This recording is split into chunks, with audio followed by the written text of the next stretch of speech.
Hi everyone, welcome to the third episode of Ukraine War Uncovered, podcast about the war in Ukraine. Today is 442nd day of the Russian full-scale invasion of Ukraine.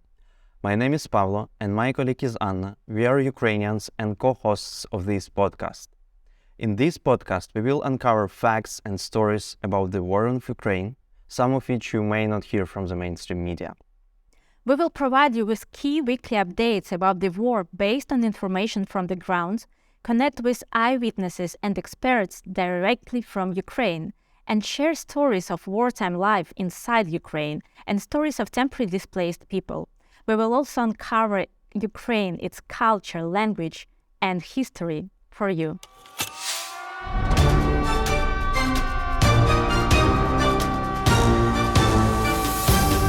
In this episode, in the topic of the week, we will cover environmental harm caused by military activities to Ukrainian soil, rivers and Black Sea. We will also provide you with the key updates from the front lines and cover main events that happened in Ukraine during recent week, and also share with you an event from Ukrainian history. So starting with our topic of the week, which is environmental harm caused by the war in Ukraine. To give you some perspective and understanding, Ukraine is among those countries which some call Green Heart of Europe. Obviously, there is no official title to be called like that, and many countries call being Green Heart of Europe. But what the fact is that Ukraine is very green and very biodiverse country. Obviously, with a lot of human suffering, and during the war, there is a lot of environmental suffering connected with the human suffering. To give you perspective and understanding about Ukraine and what is biodiversity looks like, I'll give you some couple of facts about Ukraine. So, Ukrainian biodiversity includes rare steppe ecosystem, coastal wastelands, alpine meadows, ancient beach, forest and extensive peatlands. The country shares part of Danube Delta, the second largest river delta of continental Europe and the largest red bed in the world. It includes vast pine, oak and birch forest and peat bogs in the Polesia region, northern Ukraine. The Carpathian Mountains in the western part of Ukraine become home to ancient beech forest and alpine meadows. The territory of Ukraine habitats home to more than 35% of European biodiversity, including 70,000 plant and animal species, many of them rare, relict and endemic. They include European bison, brown bears, lynx, wolves, as well as sturgeon, the world's most threatened species. So you could imagine that with such biodiversity, the extent of environmental harm could be huge. And to give you some numbers and explanations, we will provide you with a couple of that. The total number of cases of environmental damage tops more than 2,300, according to Ukraine Environment Minister Strelets. His ministry estimates the current damage to Ukrainian environment as more than 50 billion of US dollars, which more than 48 billion of euros. To spread this number into different categories, put into price tag on environmental damage, so we can see that the damage caused to air pollution currently is more than $27 billion. Damage caused to waste is more than $23 billion. Water resources damage is more than 1.6 billion. Soil damage more than 1.3 billion. If you separate this damage and spread throughout the map, so you can see that the most affected areas are the areas on east and south of Ukraine, where the heaviest battles are happening right now and were happening during all this time. But that's not the only places where the damage caused, because one of the experts put a map of the damage, and you can see on that map the damage spread out through the whole territory of Ukraine on north, east, west, not only southeast. Also, if you separate this damage on the map by different type of infrastructure and categories of resources, so there are at least 60 reports of fuel infrastructure damage, at least 60 reports of energy infrastructure damage, 70 reports of water infrastructure damage, 16 reports of industrial site damage, 5 reports of marine territory, 5 places of industrial waste infrastructure damage. So, and that's very modest numbers of the destroyed sites with the energy or natural resources, but even one damaged site caused a huge amount of environmental damage, which we'll about to assess in the nearest futures, destroying biodiversity, destroying rare species, and influencing human lives. Probably, Anna, you would give us more information how it influences different species and human lives. Yeah, sure. I still can't believe that this all is happening with our country, and I even can't imagine how animals feel in all that situation. They don't understand anything. But many thanks to European Union for their help. Ukraine became the first non-European Union country to join the LIFE program, the European Union's funding instrument for environment and climate. More horrible and heartbreaking data from World Wildlife Fund. Fires sparked by attacks have already damaged over 100,000 hectares of natural ecosystems. Only think about this number, according to satellite data from the European Forest Fire Information System. According to the Ukrainian Ministry of Environment and Natural Resources, at least 900 protected areas, together covering 1.2 million hectares, or 30% of all protected areas in Ukraine, have been affected by shelling, bombing, oil pollution, and military maneuvers. At least 14 Ramsar sites, valuable wetland areas that have been internationally recognized according to the Ramsar Convention on Wetlands, are under threat of destruction. They include the expensive shallow marine lagoons and the biggest islands of the Black Sea in Karnitska and Cherulgatka Bays, the Dnipro River Delta, a refuge for nature in a region known for its huge agricultural fields. Up to 600 species of animals and 750 species of plants and fungi, some endangered, are under threat. More than 6 million Ukrainians have limited or no access to clean water, and according to the World Wildlife Fund, more than 20 to 280,000 hectares of forest have been destroyed. It's very heartbreaking. It's like huge numbers.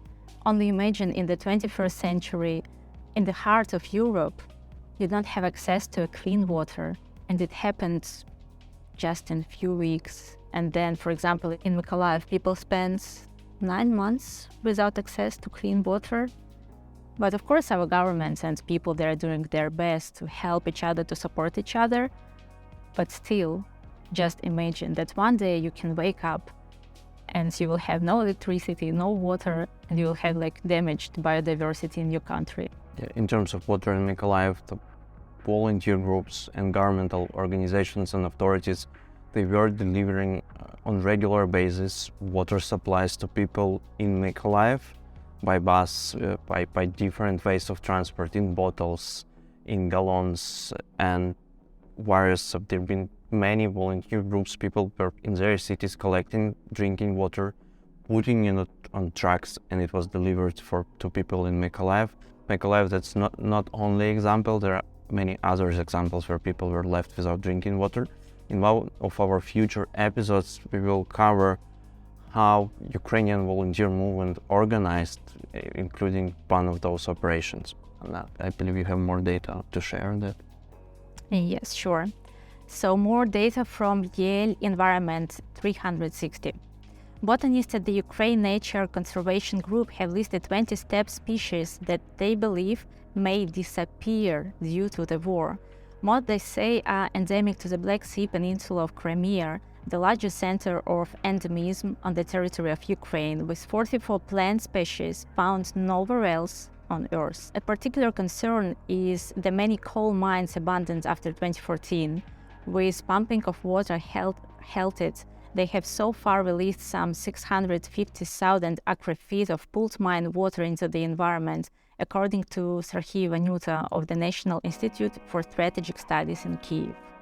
So, with all this damage, we at Ukrainians ask questions how to compensate, but how to make our planet greener, safer for future generations of Ukraine. Before the start of the invasion, we were in the process of green transition towards renewable, towards more clean environment.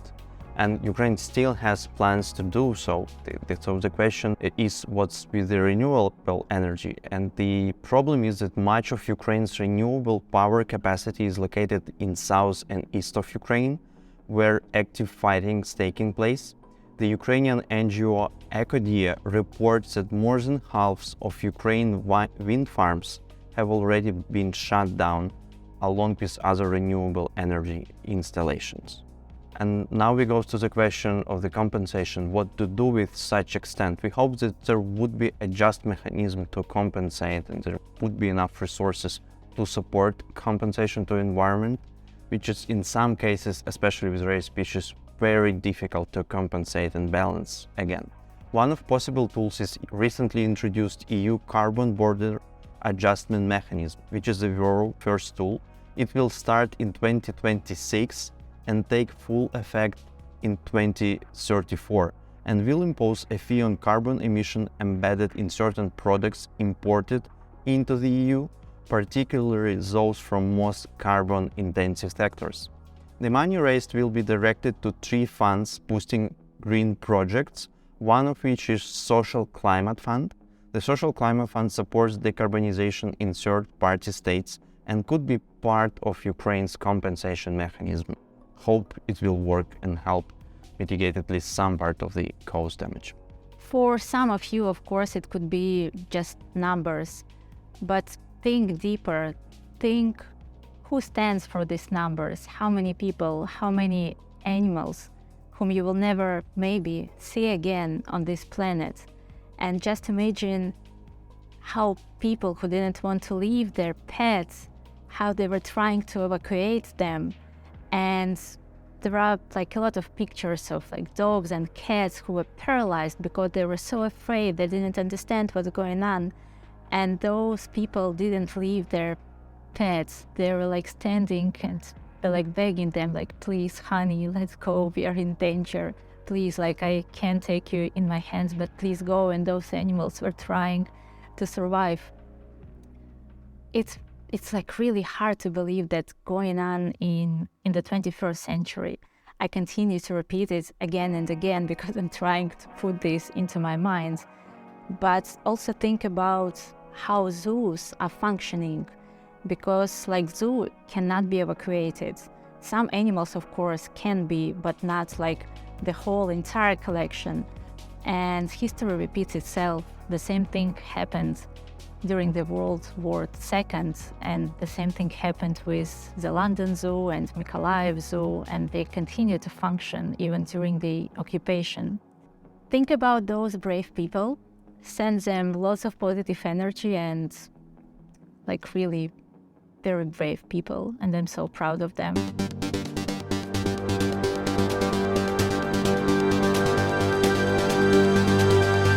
But let's move forward to our weekly news updates. This week was really challenging and complicated, but our army and our people are so brave. So many thanks to our army and our governments, and now you will understand why. So May 4th, Kyiv and Odessa were attacked by Shahid drones. Ukrainian military shot down 13 out of 15 of them. But unfortunately, the warehouse with the Red Cross humanitarian aid supplies was destroyed. And as you remember, Pavlo and I, we are from Odessa, and it means when there was huge explosion in Odessa, it was at night, it woke up our families, and of course my grandmother, who went through a lot of things, including the Second World War. She woke up again because of explosions, and this war happened second time in her life. But let's move forward. May 5th, Kherson was attacked with controlled air missiles, and the local church and civilian households were damaged. May 6th, Ukraine returned 45 Azov battalion fighters, captured during the battle for Mariupol, while Russia said 3 of its pilots had been released by Kyiv. But neither side gave a full account of the apparent prisoner swap. The freed Ukrainian prisoners included 42 men and 3 women from the Azov battalion, said Andriy Yermak, the head of President Volodymyr Zelensky's office. May 6, Ukrainian military shot down the first time the hypersonic missile Kinzhal dagger. Until now, the daggers were not dealt with by Ukrainian air defense systems, as these missiles fly at the extremely low elevation and at a speed 5 times higher than the speed of sound. Using the US-supplied Patriot air defense system, the Ukrainian military is now able to protect infrastructure and the lives of civilians more effectively. And it was a huge win for us, as for the army and for the nation, because now we feel more protected. May 7th, Russians launched 5 X-22 missiles on Mykolaiv. No casualties were recorded. 8th and 9th May, Russia launched new drone and missile attacks on Ukraine. Another symbolic move linked to the Victory Day celebrated in Russia on May 9th. Ukrainian military shot down 35 out of 35 drones launched on Monday, and 23 out of 25 drones launched on Wednesday. May 9th, Russian military parade has demonstrated particularly low numbers. A total of 51 vehicles was displayed at the parade, quite a decline from 131 in 2022 and 197 in 2021. No Air Force display was conducted. The most dramatic difference was noted when only one World War II era tank was leading the parade instead of dozens of modern tanks as it was in the years before. Obviously, no one from European or international leaders were presented at the Putin's parade in Moscow. Over the years, they destroyed the memory of the victims of the war, turning the parade not into an event of memory and peace, but into a real celebration of military power with a slogan we can repeat. This greatly distinguishes us Ukrainians from Russians. We in Ukraine grew up with completely different values. What we heard from our grandmothers, grandfathers who went through the Second World War is that we have to remember that it's like horrible things with lots of dead people. And we as human beings of this world, we have to do everything to stop this aggression and never repeat it again. This is how we grew up in Ukraine. And in Russia, unfortunately, they celebrate the military power with their parade. And they even created the 9th May vodka. What can we speak about with those people who turned these horrible events into such like military memories with vodka? No comments here. We hope that there would be a special tribunal for war criminals, and I believe there was something else happening on 9th May this day. Yeah, another very symbolic thing that happened on May 9th. Leaders of 37 member states of a core group, a special international task force, had a meeting where they confirmed their intention to create a special tribunal for Russian Federation. Finally, core group covers G7 states, European members, as well as a few states from the global south. May 10th, Russian military planned to evacuate, but actually kidnap, 2,700 personnel from the Zaporizhzhia nuclear power plants amid Russian preparation for Ukrainian counteroffensive. According to the Energoatom, a Ukrainian nuclear watchdog, this would result in a catastrophic lack of personnel to run the plants, even in a shutdown state. The chief of the International Atomic Energy Agency, Rafael Grossi, called this move potentially dangerous. The personnel is prohibited from leaving the premises of the NPP and is forced to sign contracts with Russians. Rinat Karcha, chief of Russian Rosenergoatom, denies these claims and stipulates that all personnel works as usual, despite the evacuation of local citizens. As previously reported, Energoatom has evidence of Russians locating military vehicles in the turbine building of the block number 4 of the NPP, as well as some explosives. May 11th, Russians launched C-300 missiles on Slavyansk, it's in Donetsk region, and killed a woman, destroyed 2 blocks of flats and 1 household. I believe, as usual, they mention just in targets. Another event that happens on May 11th, connected with culture. Imagine Dragons released a clip for their song Crushed, where they showed a destroyed village in Ukraine and a ruined life of a young boy, Sasha, who endured months of shelling in his village. As a reminder, Imagine Dragons are dedicated members of the United 24 campaign, supporting Ukrainians since the start of the full-scale invasion. Just to explain, United 24, that's official platform for fundraising to support Ukraine humanitarian needs, Ukraine defense and Ukraine reconstruction. It's backed up by Ukrainian president and Ukrainian government, but there are many famous people, are ambassadors of the United 24 platform, including Imagine Dragons, Ukrainian sportsmen and sportswomen, also famous world stars. And if you want to support Ukraine, you can go to United 24 platform. You can donate to support projects you want. So if you don't want support military means, you can support humanitarian means. You even can't choose between the projects you would like to support within Ukrainian defense or Ukraine reconstruction in the future. Also on May 11, the United Kingdom has supplied Ukraine with multiple Storm Shadow cruise missiles, giving Ukrainian forces a new long-range strike capability in advance of a highly anticipated counteroffensive against Russian forces, multiple senior Western officials told CNN. The Storm Shadow is a long-range cruise missile with stealth capabilities jointly developed by the UK and France, which is typically launched from the air with a firing range in excess of 250 kilometers. And one more update before we go to the front line. So this week in Liverpool, the Eurovision started.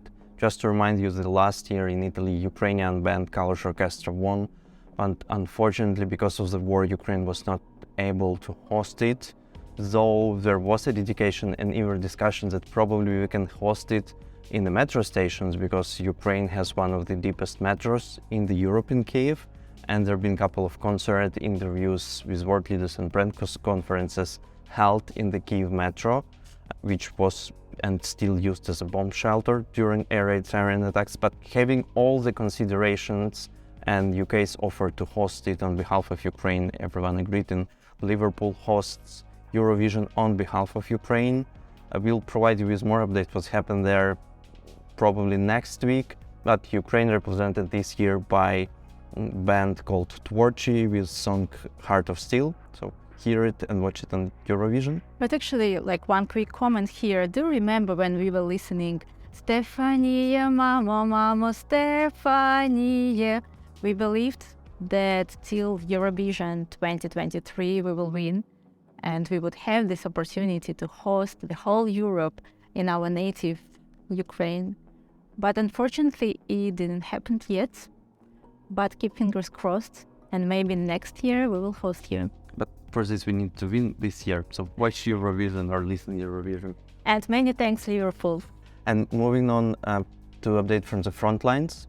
So as you heard from another, many things happened. The crazy week for civilian population inside Ukraine, because if you heard every other day new missile strike or drone attack over Ukrainian cities, peace casualties with hitting residential areas. So my update from the front lines will be shorter. On May 8th, Russians were pursuing offensive campaigns around Avdiivka, Bakhmut, Lysychansk, but had low-scale tactical success, as Ukraine military reports. So compared to the last week, you can see still the hottest areas are eastern parts of Ukraine around Donetsk and Lugansk region. On 10th of May, the 3rd Assault Brigade of Ukrainian Army informed that they destroyed 2 campaigns of Russian military brigades and regained control around 3 kilometers of Bakhmut territory. So you probably remember that last week we spoke with you that Ukraine controlled about 8% of Bakhmut, which is small but strategically important area, which is also about 3 kilometers. So this week Ukrainian army liberated 3 more square kilometers of Bakhmut. Still, we expect more heavy battles happening there, but you can see on the maps, which we will post under description in this podcast, how heavy it's happened, and that Ukraine really fights for every square feet of its territory, to show you that the evil would be defeated and peace will prevail. There was a video posted by one of Ukrainian military guys from trenches. So they show their trenches under sunshine, and the sun is shining and the trees are blossom. I believe it's sakura or other trees, but that's very beautiful. And on the one hand, and terrific picture, on the other hand, which became viral. We would also leave the link in the description. And this video was posted with the text, which I will read you just in a moment. So the text says, "Beautiful blossom and war trenches. We are keep fighting for our bright, peaceful future and our free land under the shining spring sun." So with this inspiration, we break and moving on to our week in the history of Ukraine. Many people are well aware of the largest aircraft in the world called Mriya, Dream in Ukrainian. But not so many know about its predecessor, Ruslan, the second largest plane in the world. Ruslan is the name for a man in Ukraine. On May 7, 1987, the Ukrainian-made plane Ruslan set a world record by covering 20,151 kilometers without refueling for 25 hours and 30 minutes. It carried 455 tons of weight. Ruslan was designed and built by the famous Ukrainian engineer Antonov in Kyiv. A year later, Mriya, an updated version of Ruslan, did its first flight carrying spaceships for the Soviet space programs. It was destroyed by Russian army in February 2022. Moving on to the word of the week. And word of this week is bavovna, which is in English cotton. That's a jokey word for explosions somewhere in Russia on Russian-controlled territories or military objects. Why this word is important and become viral, I will repeat, bavovna, which means cotton in English. So Russian media tries to use euphemism to hide the fact that there was an explosion on Russian territory on some military object. So instead of saying that the explosion happened, they call the explosions by word chlopok, which means clap, bang. But the same word with the same spelling and pronunciation, chlopok, means cotton in English and bavovna in Ukrainian. So when there are explosions happening in Russian media say that was chlopok, which is cotton, Ukraine says, yes, so there is bavovna somewhere on the Russian military base happening. So that's a jokey word to describe explosion in Russia or Russian territories. That creates lots of laugh and cheerfulness in Ukrainian bubble, but creates some, I believe, disappointment in Russian media when we use it. So that's it for today. In the next episode, we will cover siege of Mariupol and one of the riskiest operations of Ukrainian army to rescue people from Azovstal. That's a plant in Mariupol where soldiers and civilians were held under siege by Russians for more than 80 days. Thank you for being with us today. See you next week. Actually, hear you next week. Glory to Ukraine! Glory to Ukraine. Thank you.